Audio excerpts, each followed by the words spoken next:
No one knows what the future holds, but if a new house is in your future, I can help from a safe distance.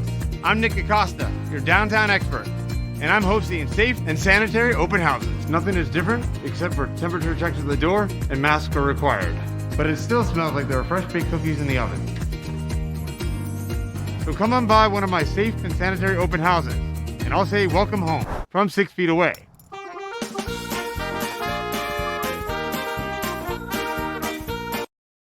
This is Home to All, an all-inclusive real estate podcast with your host, Nicholas Acosta. Nick sits down with guests to talk about real estate and how it works. Reach him at downtown.expert on Facebook and Instagram, or his website, www.downtown.expert, or call or text him at 407-508-8809. Enjoy the episode.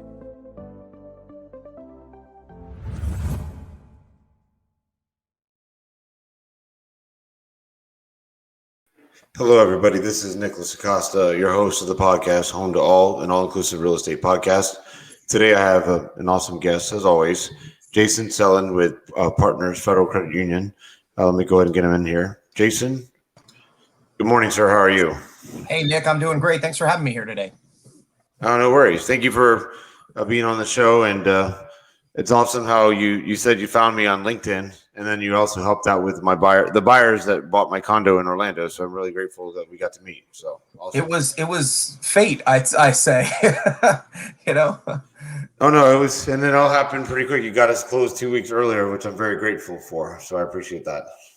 Condos are always tricky, Nick. You know, sometimes you got to know the market, know the area for condos. So it's good. I have some experience in that downtown Orlando area, and I was able to take care of that for you. No, I appreciate that. And speaking of which, so I wanted to ask you some questions about that because we know there's a lot of different complexities with condos. We have HOAs, owners association boards, and things like that. And then there's restrictions on financing. Sometimes you can't use FHA or VA lending. You can only do conventional or cash. So what is your experience on that? And what is the reasoning that some condo boards allow it and some condo boards shy away from it, that kind of lending? So it depends on the type of condo and the community that you're in. Some of the condos, so there's two different ways you can kind of look at a condo. A condo is either a warrantable condo or a non-warrantable condo. You know, like most brokers or mortgage lenders, they'll sell some of their loans off to Fannie Mae and Freddie Mac. Fannie Mae and Freddie Mac will not buy non-warrantable condos. And so the investor or the mortgage broker will have nowhere to put the loan if it's a non-warrantable condo. So there's some intricacies to why it would be a warrantable and non-warrantable. Most of it is based off of the owner occupancy, how many renters versus how many owners are actually living in the property. The more renters, when it crosses over usually that 50% mark, it usually will slide back into what we call a non-warrantable condo. And most mortgage lenders are not able to even finance that loan because then it becomes something where the risk is greater.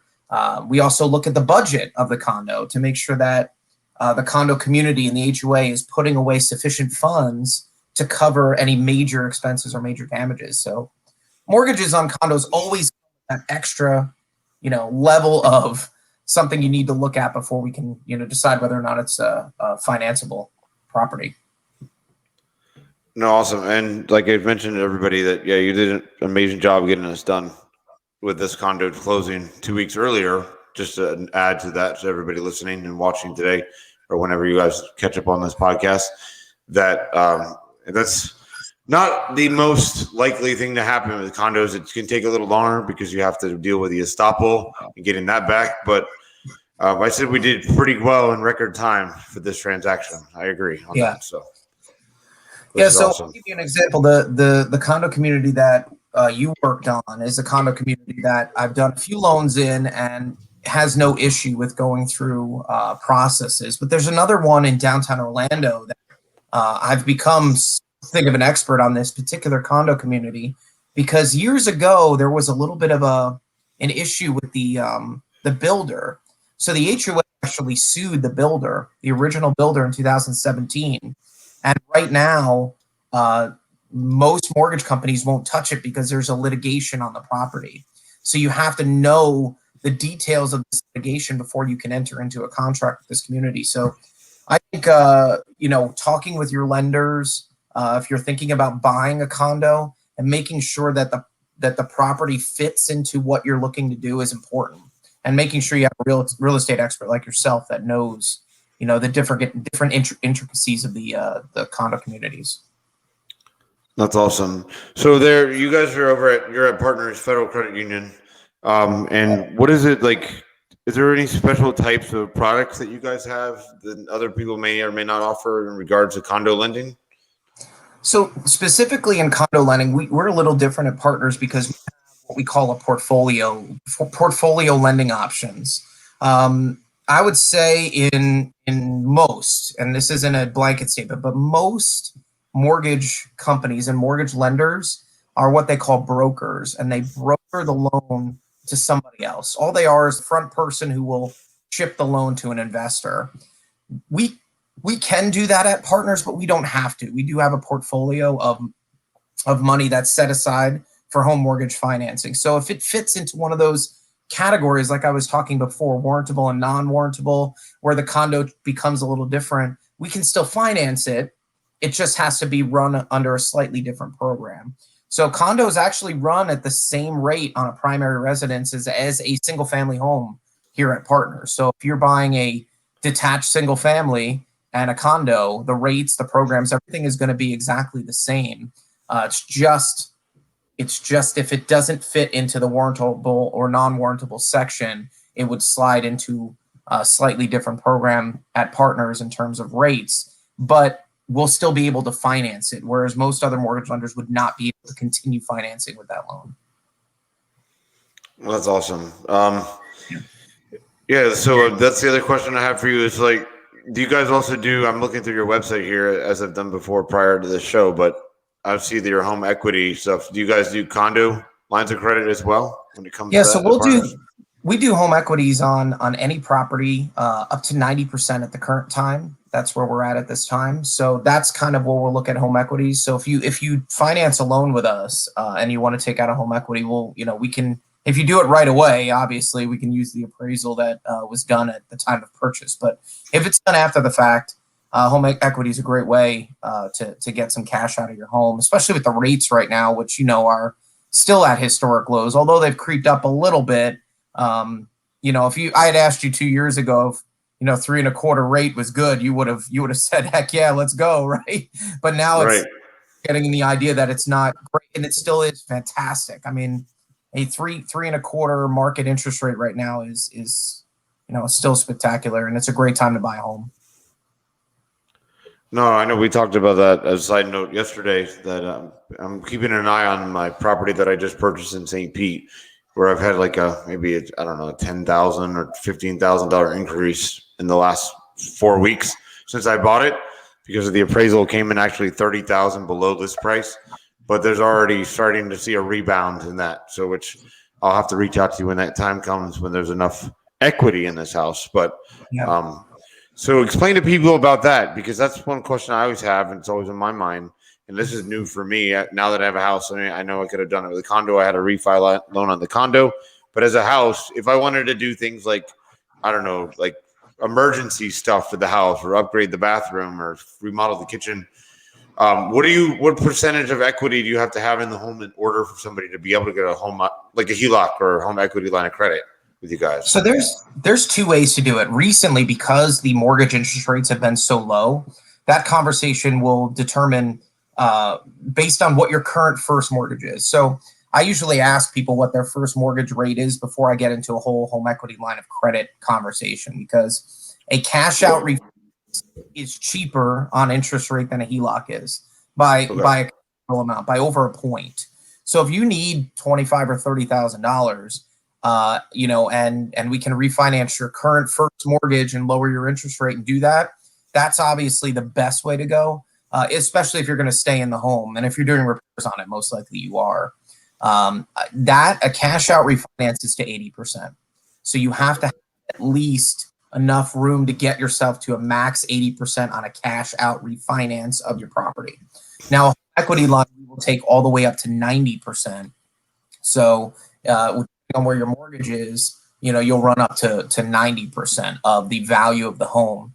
Now, keep in mind, the values right now are incredible, and I know you can attest to this, Nick. The property values are soaring across the state of Florida right now, due to lower inventory and the amount of people that are moving here.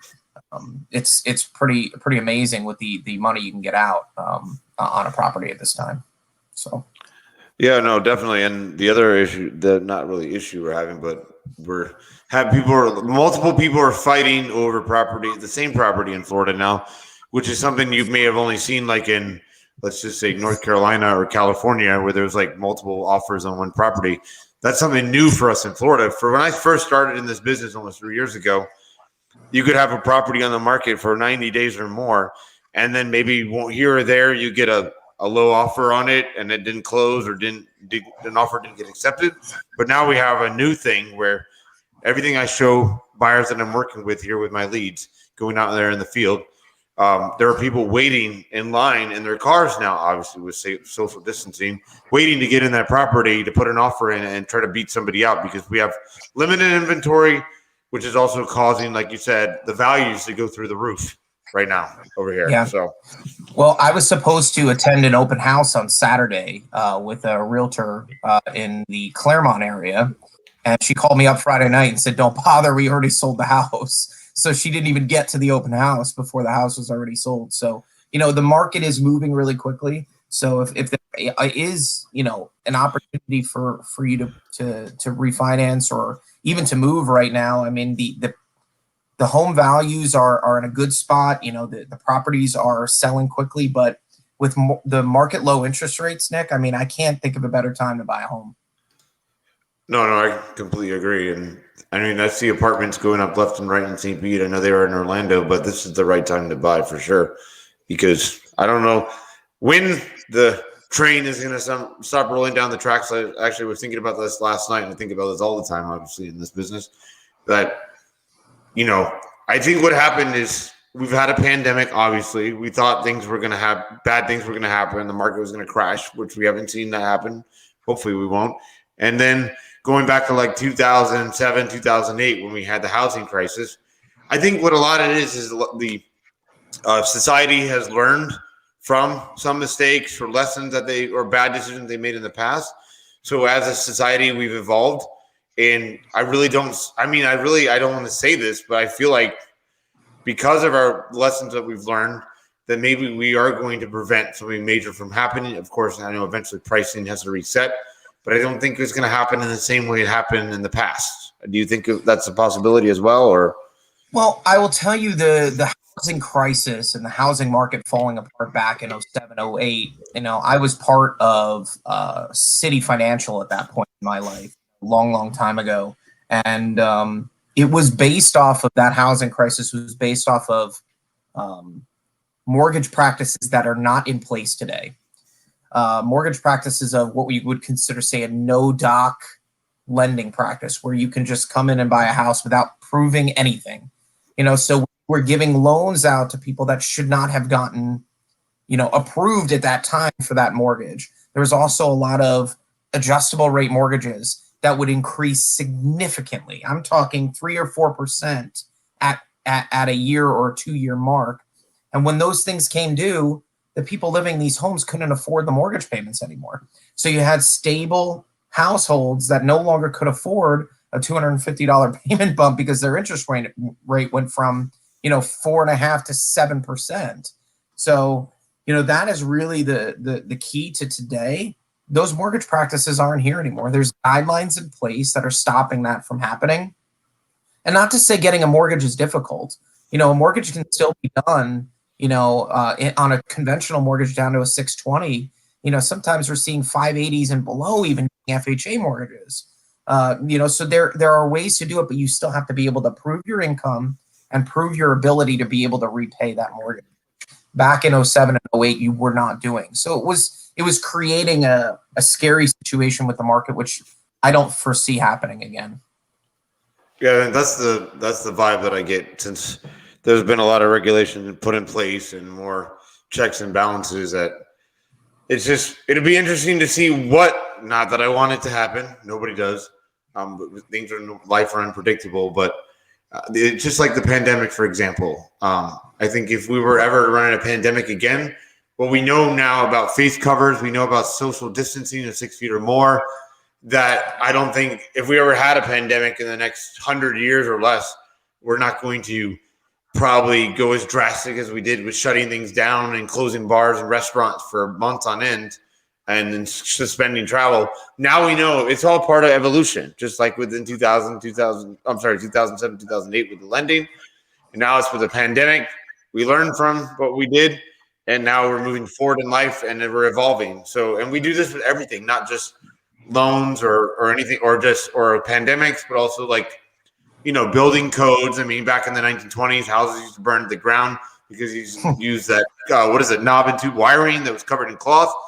And now we don't do that anymore because we have stricter regulations. And of course, insurance companies are holding properties more hostage, so to speak, because they won't even insure your property if your electric or your plumbing is up to code anymore. Those days are going away. So I think that's why it'd be interesting to, if anything were to cause a housing crash. But I don't see that right now because as we're evolving with technology and the word's getting out there faster, that I see that the housing market, the train will continue rolling down the track, so to speak, especially in Florida. Florida used to be retirement vacation. We still have that, but we're becoming a regular economy here, like the rest of the country, like maybe like New York or California, where we have full-time jobs now, more readily available than we had in the past.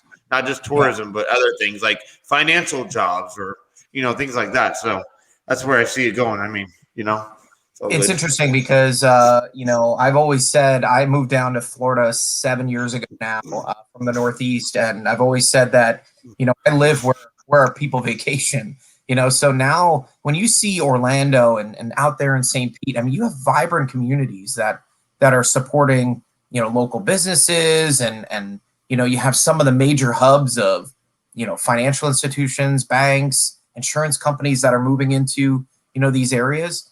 The cost of living is cheaper than it is up north. And, especially what's gone on with the pandemic. I mean, the amount of moving from, that we're seeing from up north right now, and even from, California.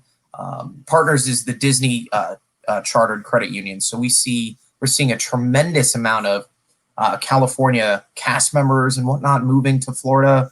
So I think the Florida housing market is going to continue to boom, and I'm excited to see where it goes over the next few years. No, I completely agree. And I see behind you have a picture of Walt Disney on the wall. That's awesome. I do. This is my Disney room. I have a bunch of that's cool. We've all had to move from working from home. We made a major shift at the credit union back in I think it was late March, where we shut down our main office and everybody went to work from home. And I haven't been back for it's a little over a year now that I haven't been in the office, and it's fine. We make it work. We Zoom call and Microsoft Teams and make it happen. No, I completely agree. And yeah, speaking of which, about like our vibrant areas, like for instance, behind me, you see the skyline of St. Pete. This is a recent photo I took from the pier downtown St. Pete. And that I sold one of those condos, by the way, in that unit, in that tower, that is the tallest tower, the one building. It was a cash deal, but that was 2011. And that skyline behind me that you guys see, everybody, I was born and raised here. The only building that was really standing there was what we call there's two buildings there. There's the one, I think it's to my right or left. And then the two middle buildings were the only buildings standing in the skyline of St. Pete when I was a kid growing up. And then recently, and now we have, I don't know, I lost track. I think we have 5 or 6 to 7 condo towers that are going up in St. Pete right now. And I know Orlando is booming. Like when I lived down the street from where I was at the view of Lake Eola, they put out this really big apartment building, and then they're building these other things by the transit center. So changes coming for Florida that I've never seen in my entire life, which is really awesome for all of us, Jason. So, yeah. These downtown areas are really And actually, if you even extend outside of Orlando and go to these little communities, say Winter Garden. I don't know if you've ever been to downtown Winter Garden, but these are Yeah. even, and then you slide into even the Claremont area. Downtown Claremont's turning into what Winter Garden was a few years ago. There's small businesses and food truck events and all these different things that are happening around the city. Where people are moving to go and support the Orlando market. So my experience is more in the Orlando area. I know you're out in St. Pete now, but you can kind of see just the nucleus of Orlando expanding and the amount of people that are moving here.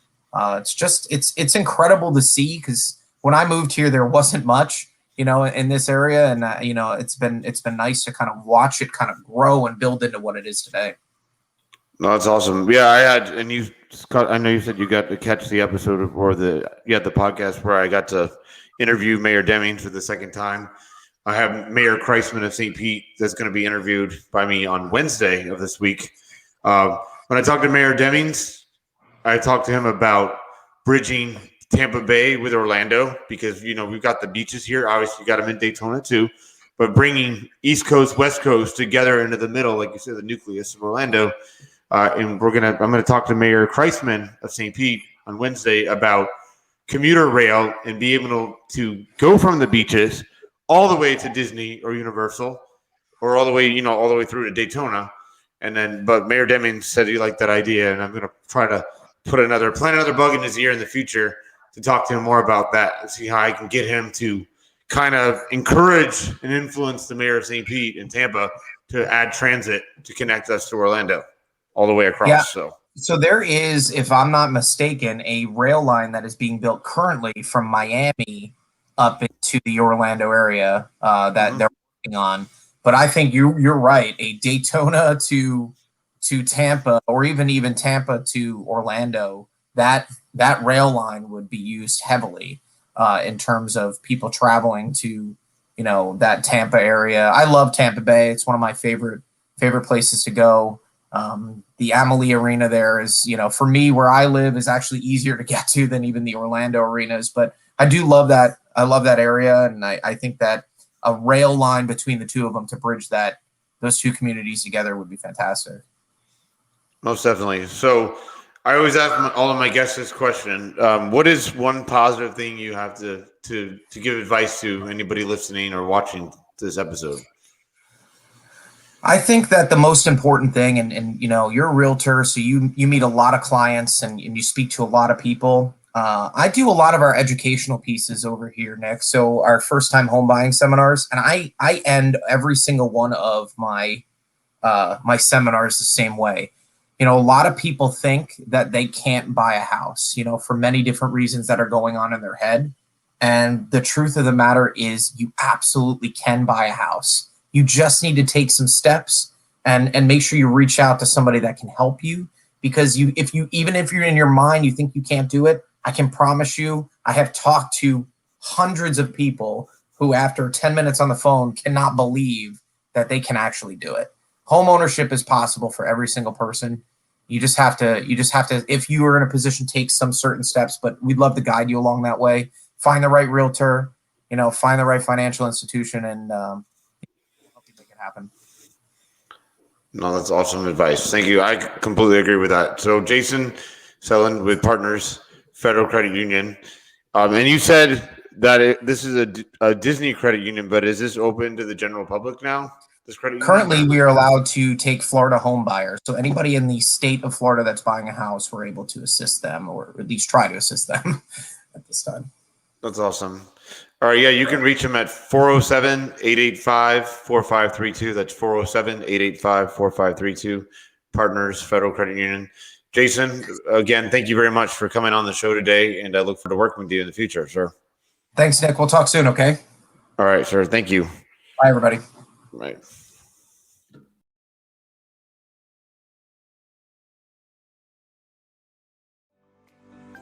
This has been Home to All, an all-inclusive real estate podcast. Find Nick on Facebook and Instagram at downtown.expert, and also his website, www.downtown.expert, or call or text him at 407-508-8809. Thanks for listening.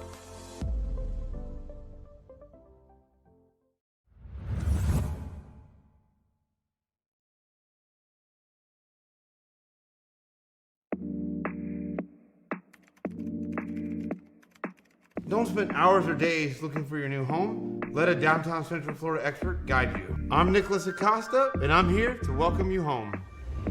Being a Florida native, I know how exciting, stylish, and convenient the downtown lifestyle can be.